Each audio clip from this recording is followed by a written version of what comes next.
Hi everyone, this is Syrian Girl. I want to bring your attention back to the forgotten war, Libya, and once again warn you about the terrorists that threaten the world. There's a perception that ISIS is defeated and that it won't return to the time, like in 2016, where there were terrorist attacks happening all over Europe.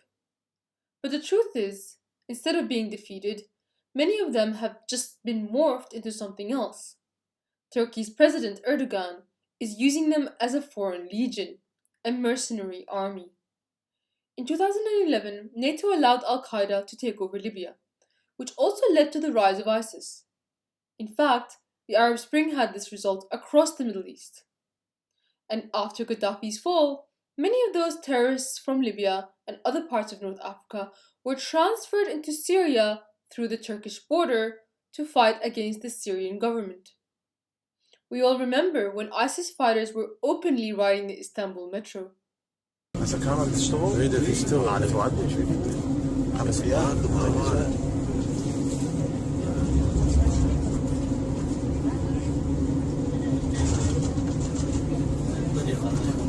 هذا طلع يسوي فيديو ولا صور؟ اي فيديو بس طبعا لا صور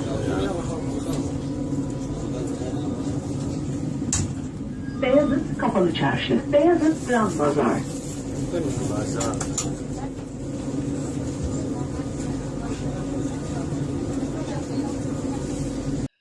But now the reverse is happening. Terrorists inside Syria from North Africa and Libya are being transferred back the other way. The anti-Assad Syrian Observatory for Human Rights, which the Western media sees as a chief witness when it comes to virtually anything that's happening in Syria, says that 4,000 Tunisian ISIS fighters were brought into Syria by Turkey. 2,500 of them have now been transferred back to North Africa into Libya. On top of that, thousands of Al Qaeda affiliates have been transferred by airplane to Libya.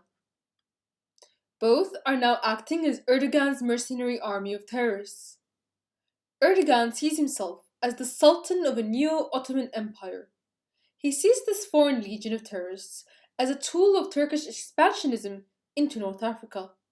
By controlling Libya, he controls a second gateway to Europe and can threaten its security by opening or closing the tap on people smugglers, the same way he's doing on the Greek border. Few people realize that Libya is now experiencing a second civil war between the Islamist GNA and the more secular force run by Haftar, the LNA. Turkey's recent intervention into Libya has prolonged this civil war. Some are saying that Haftar is favored by Israel. However, they forget that Turkey is also allied with Israel. Both sides are a lost cause when it comes to Zionism, I'm afraid. Neither will hold a candle to Gaddafi. But the GNA is the last candle of the Muslim Brotherhood experiment that failed in Syria and Egypt. Syria faces an existential threat from Israel. It has decided it is in its best interest to side with Haftar. If you were on my channel a few months ago, you'll remember I held a watch party for the Russian movie called Shugali about the 2 Russians who are being held hostage in Libya by terrorists. It's obviously based on a true story that's still currently unfolding, and it's left us in a cliffhanger because those guys are still in prison. But apparently they're making a Shugali 2 already. Maybe we'll watch it together and react like we did last time. Already the trailer is out, so we can watch that. Ooh, corpse the first second in. YouTube will love this. I did the same thing once in Kosovo. I love how they always portray the Americans just golfing all the was time. sent as a spy. We really don't know where he's being held now. I didn't take into account that Turkey would help our enemies. You have meeting with I guess the suitors are Turks. It's interesting how they're going to make a whole movie out of this because, the story really hasn't concluded. The poor man is, well, actually 2 men are still being held hostage. Suppose we'll have to wait and see. Watch out for my next video, which will be a long analysis of why Israel was behind the Beirut blast.